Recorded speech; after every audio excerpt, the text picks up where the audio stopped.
Hello, this is Jackie at Madison Public Library, and today I will walk you through the steps for placing holds in LinkCat for curbside pickup by limiting our search to a specific library branch. We will begin our search at linkcat.info, which you can also reach through Madison Public Library's homepage.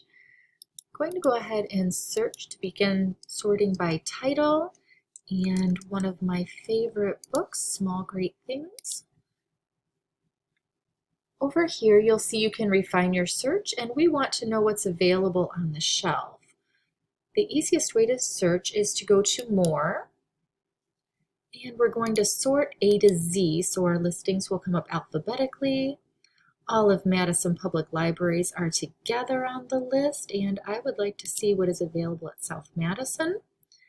I can see here that they have a book and a sound recording both. I would like to place a hold on the book. So I will go in here, and I notice here it does say that there are 38 holds, 7 of which are active. If I scroll down, I can see there are multiple copies available in the system. I'm going to go ahead and place a hold on this item. Here it shows my home library pickup location. If you do need to change this for any reason, you can just click in the box and select the library you will be picking up from, the one that it currently does have available on the shelf, and then I will click Place Hold.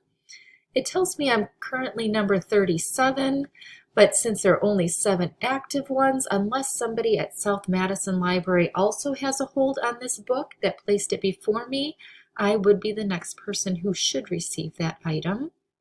If you do not receive a hold notification from us in the next couple days after placing your hold, please check back to see if that copy did end up going out to another person on hold, or you can give us a call at 608-315-5151.